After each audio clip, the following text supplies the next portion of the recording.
There'll soon be another cell company selling cell phones in the Indian market. After Siemens launched its phones in India last week, Alcatel, the world's fifth largest manufacturer of mobile handsets, says it will soon be selling its mobile phones in India as well. Now that the growth is becoming much faster and the rules and regulation for the customs have been made easy, the grey market is much lesser. The ratio is reversed. It is 80% white market than the grey market.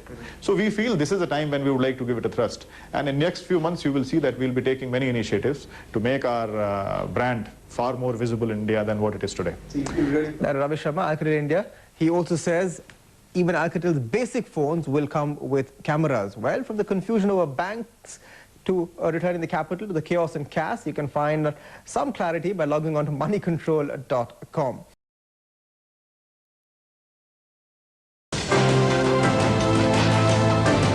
You're watching CNBC India.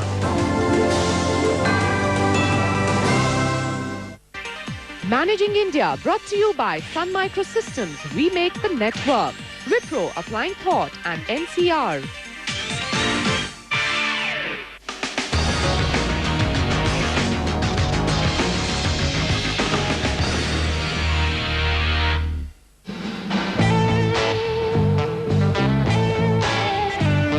Ravi Sharma is the first Indian to head Alcatel's operations in the country, so naturally expectations were high. To keep this French company alive and kicking in the highly regulated Indian telecom sector meant that Ravi had to push his company's products basket rather aggressively, something that's kept him busy ever since he took over as managing director in December. A telecom man from the very beginning, Ravi's worked with the UB Group and British Telecom in the past. Hello, welcome to Managing India. I'm Senthil Chengavaran. Our guest today is Mr. Ravi Sharma. He's the Managing Director and Country Senior Officer, India Nepal for Alcatel India. Sharma, thank you so much for joining us. Thank you for giving me this opportunity. Well, Mr. Sharma and our viewers, we are at the plant of Alcatel in Gurgaon, that's just outside Delhi. In a sense, this is a plant that was forced upon Alcatel because this was a plant built under the telecom policy stated by Mr. Rajesh Pilot when he said that Alcatel and 6 others or 5 others had to build manufacturing facilities in India with an Indian partner. Mr. Sharma, so that in a sense captures what this industry has been about. Highly regulated, dominated by the government, but just looking back, if you were allowed to go ahead without any government fiat, would you have built this plant? Well, I think this is a very difficult question to answer like this, but I must say that we are glad that we built the plant. And I'm also pleased to say that Alcatel is the only manufacturer which really manufactures here from the component level. We buy the components from Indian market, we buy components from the international market, and we build the whole switch here, right from A to Z. Okay. And what do you make in this plant, and do you use it only for selling to your major customer BSNL, MTNL, or are you also exporting anything? Well, to give you an example, what we make here is the fixed line switch. The switches like which you call it the city switches. Whenever you pick up a telephone and you try and make a call, the first thing is your digits are, or your signals are going to a switch, and we make that switch. Then it goes to the trunk switch. Trunk exchange, which you call it, we make that. We make the transmission equipment, and we make the satellite equipment, etc. You make satellite equipment here? No, we don't make satellite equipment here, but I'm talking about Alcatel. Okay. Why I'm asking you this and why I'm insisting, Mr. Sharma, just taking us through what his company does, is because we're used to things like this. The Nokias, the Ericssons, the Alcatels, not really, because in India, you don't get too many of these Alcatel handsets. So you are not too much in the interface stage with customers. So that's why I'd just like you to tell our viewers what Alcatel does. Okay, if you like to tell your viewers what Alcatel does, then I am pleased to tell you that 50% of the calls which you make on a fixed line switch by your fixed line normal telephones are run on Alcatel technology today. Okay, so out of the 40 million lines which you talk about the telecom density, more than 20 million lines have been powered by Alcatel technology. Half of them have been manufactured by Alcatel India, where you are sitting, and half of them have been manufactured by ITI. We have a relationship with ITI which goes 20 years back. So, and essentially your customers have been and continue to be government, MTNL, BSNL. Our customers have been the customers like you, who have been using our technology at their houses. I'm not paying you money for your products. But indirectly, yes. Indirectly, yes. But Indirectly, you've yes. been supplying to the government. And again, how difficult has that been? It's been 20. You've been here almost 20 years since 1982. That's right. How difficult it been? Because it's a fairly opaque system. It's a fairly it has had its share of controversies. I think there are 2-3 questions which you have asked in one question. First of all, controversy is a part of the game. In any growth or any business, controversy become a part. You know, if you grow very fast, then also there is a controversy. If you don't grow, even then there is a controversy. So let us keep it aside. In terms of being a foreign company, I think we were the first to come here. The E10B exchanges, which were the first digital exchanges introduced to India, were done by us. We were the people who built the Mankapur plant, rather, in terms of technology help, and that is where the Indian industry, ITI, started manufacturing Alcatel switches. Selling to government till about 5-6 years back, it was only government which was doing the business of taking care of the telecom density. And we were the primary suppliers of that, and we are happy that we took 50% market share out of that. Okay, and so you made a very quick early entry into what's known now as the fixed line business. Right. The cellular business, have you left it till too late? Because you're not there in the handset in India, although you're the 5th largest manufacturer in the world. Right. And you're also not there in the backbone too much, as far as we know. Well, I would not say that we are late entrant, but yes, I have no hesitation in saying that we went into a partnership initially at the time when all the operators were buying the GSM equipment, and our partnership with the operators did run into some rough weather. And let us also not forget that till about 5 or 6 months back, the growth of cellular was very small. We were talking about 100,000 lines per month all over India, and it is not feasible for an operator to buy the incremental capacity from the second supplier. So now what has made it look viable to you? Because now you're entering the business seriously. So we are very aggressive about this business, and today what is happening, that the growth which is coming into wireless side is as good as 1 million lines per month. Now, when we talk about 1 million lines per month, it is feasible for operator to look for the second supplier, because they are buying for 2, 3, 4 million lines in a year. And that is where Alcatel is pitching in, whether it is the private sector or be it the government sector. And does that distract you from your landline market, or can this be done? Well, let me say, it does not distract us from the landline market, but I basically feel the operators as such. Today the hype is there for the GSM.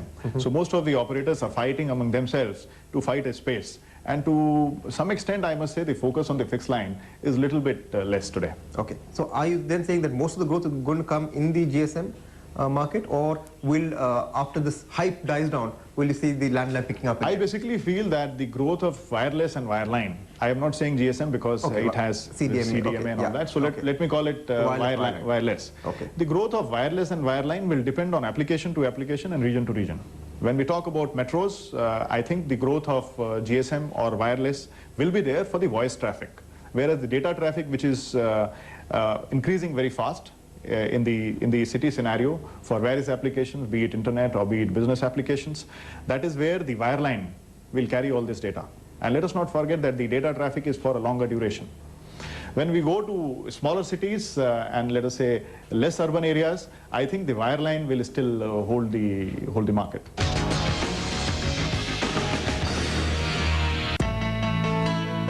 Over half the telecom switches running telephone exchanges in the country have come from this factory. In addition, Alcatel also imports solutions for others. It is currently deploying the first nationwide ATM backbone for Videsh Sanchar Nigam or VSNL. The company has its own software development facility in Gurgaon and Chennai and outsources work to major software firms. With the GSM space opening up, the 5th largest manufacturer of handsets in the world aims to push its wireless products in India as well. There are some people who argue that because it's so expensive to set up a wireline network, it will be wireless that will also go into rural areas, because then you can really, they talk about cell PCOs. To your mind, is that a feasible idea? Well, I think you'll have to look from two perspectives. The one perspective is that whether it is easier for the operators to set up the facility. The second is how cost competitive or how cost effective the facility is for the common, normal consumer. Okay. The consumer on the rural side are very sensitive. You also know that, if you increase the rental for the fixed line telephone from 200 to 250 rupees, there are many people who surrender it. So in that kind of scenario, whether people would like to buy 2,000, 3,000 or 4,000 rupees mobile every 2 years is the question. That's one. The second part is that in terms of infrastructure, I don't think that the rural India is fully equipped today in terms of infrastructure, because all these gadgets and of course the infrastructure also, whether it is BTS and all, requires a lot of power, continuous power, or the power backup. Now, in the fixed line segment, the power backup is required at a centralized position. It is easier to manage. I'm not saying it is impossible to manage it if you have it at 100 or 200 places, but of course it makes your job far more difficult. And the second thing, on the consumer end, if you do not have power for less than half a day, it makes it difficult as to what is the timing when you will be charging your cell phone. Okay, so you're saying that essentially then, even for voice traffic, in rural India, it is going to go back to fixed line?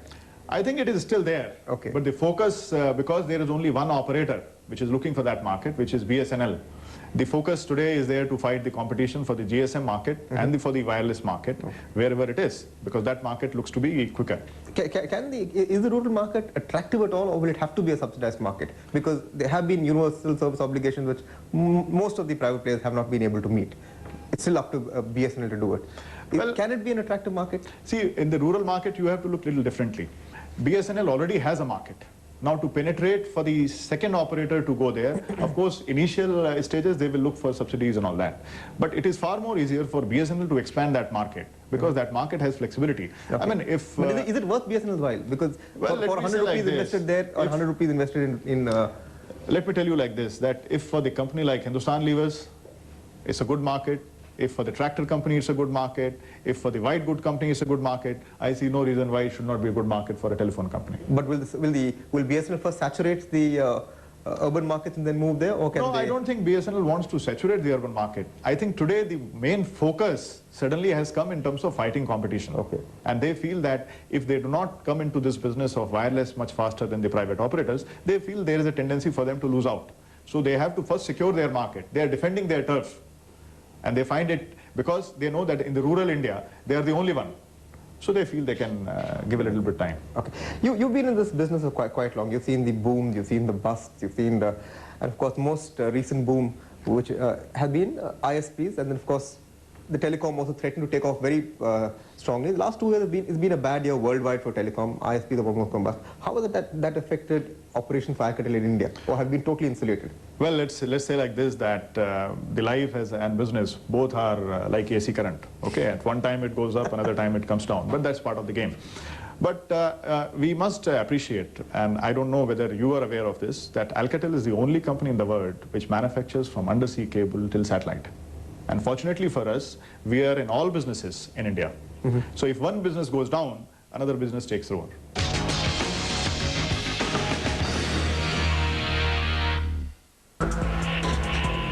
Alcatel has been in the country since 1982 and is into diverse businesses ranging from undersea cabling to satellite equipment. Ravi says that the next big step forward for the company is to tap the apparent boom in BPO, or business process outsourcing. ISPs. Now, you also supply equipment worldwide to internet service providers. What happened in India? Because we saw a boom, we saw a lot of people coming in. Did they actually come and set up backbones, or were they just buying the 1 rupee license? I mean, if they were setting a backbone, you would have known, because they would ask you for...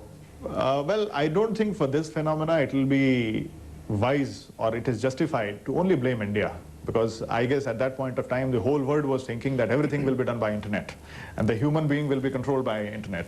It was not practical, and I think there was more hype than that. A lot of companies suffered, and Alcatel also in its own right suffered. Okay.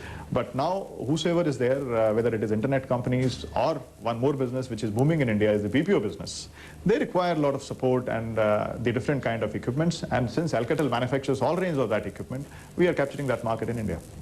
Is that a booming market, and do you make it in this factory, or do you import? No, we do not make that thing in this factory. We import it from Canada and some other places. But we have distribution in place, and we sell that particular equipment through distributors to various business segment operators. Okay. Let's just compare Alcatel in India, Alcatel in China. China seems to be a telecom market that's more mature, where policies are clearer. It's also a far, far larger market. Do you compete with your country head in China for asking Alcatel for attention? Well, I think nothing succeeds like success. Okay, that's one part of it. Second part is whether the regulation in China is clear or not. I would say they are more firm. Okay, whatever they decide, they have been able to go through. Okay. But that phase will always be there in any country whenever there is any kind of policy or any kind of segment which is going through transition. I think India had a fair set of objectives, and we have been able to move in those objectives quite firmly and quite rapidly. Our growth in terms of absolute growth should not be equal to or more than China. You're talking about a percentage growth, or are you talking about number of lines added? I'm talking about the number of lines added. You say from today we may be adding the equal number of lines as China adds. Well, I think if you look at the, let us say, wireless segment, today we have about 13 or 14 million lines, million subscribers. And I see no reason why we should not be adding anywhere between 750,000 to 1 million subscriber per month from now onwards. If that is the kind of trend which is there, that is the trend which China had about 3, 4, 5 years ago. So in a sense, it's maybe easier for you to get Alcatel France's attention than China does, because I think both of us have attention, and I must say that the factory in China takes care of the requirement of the industry in China, whereas the Indian factory takes care of the requirement of the equipment in India, primarily. This factory is not, you don't look at this as an export hub at all? We look at it, but that export is not very big. Okay. You also do software operations in India. Yeah. Are you doing R&D in India as well? Well, we have two kind of software operations here. One which looks after the application side. For clients. And the application side is intelligent networks. India is a competence center for that. And we look after 17 countries in terms of not only development, but in terms of the support structure. Okay.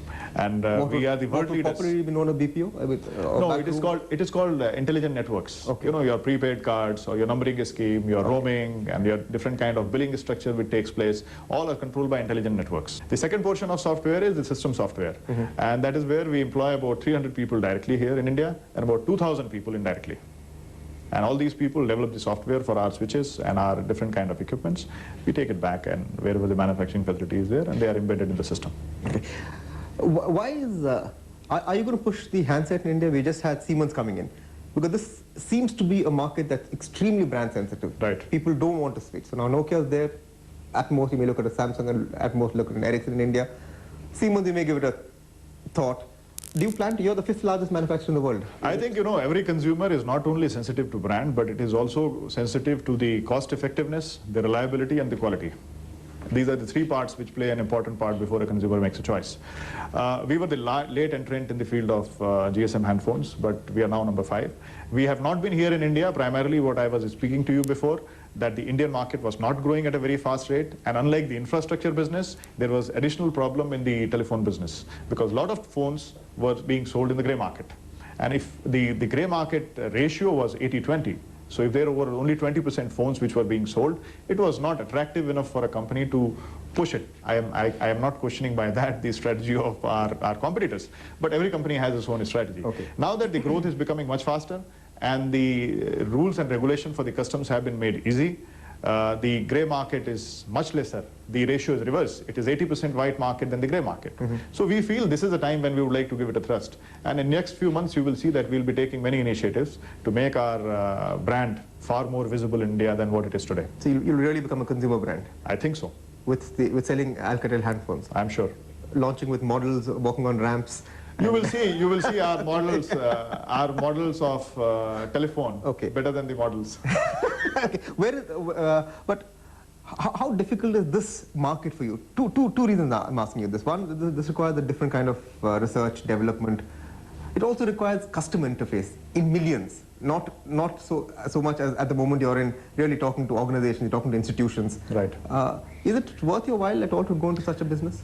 In the field of GSM telephone instrument, what we do is we are in the business of technology development and enhancement. It's been manufactured by somebody else. And we are the marketing phase for the telephone instrument. We have been successful worldwide. In a very short span, we have grown from nowhere to number 5. So I see no reason why we should not be successful in At India. what cost? At what lost opportunity? What management focus you have to put into that, which you could be using in your core business? Well, let us not forget that we are end-to-end suppliers for all the telecom equipments. We are the only company which manufactures from undersea cable to satellites. So we feel this is part of the whole game. Okay. And there is no reason why we should not be touching our customer. Okay, undersea cables. What are you doing in India? Well, undersea cable, the only project which has been done by Indian entrepreneur, which is I2I, connecting from Chennai to Singapore, has been done by Alcatel. And space?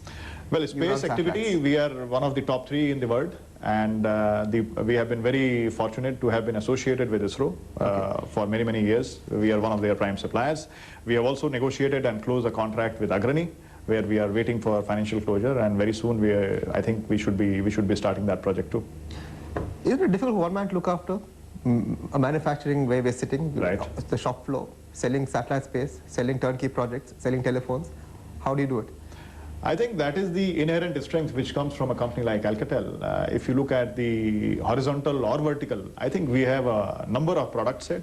We are there in 130 countries, but every business has a very focused approach, and we identify our customers. Customers identify with us. I think that's more important, and that is the reason for our success.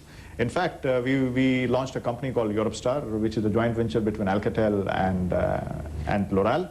And we have been very successful in India, even in selling satellite capacity. Europstar has 2 satellites. Who are your customers in India? Well, the satellite which covers India is called Europstar 1. Our customers are the internet backbone providers and ILD operators. In fact, Data Access, which is one of the prime operators for the ILD segment, more than half of their traffic is being carried on our satellite. So that's, in terms of total traffic in India, how much is that? Well, in terms of total traffic, Data Access today is handling, let us say, around 4 to 5 million a day. Half of it is carried on our satellite. So whether ILD or local calls, we can't escape you.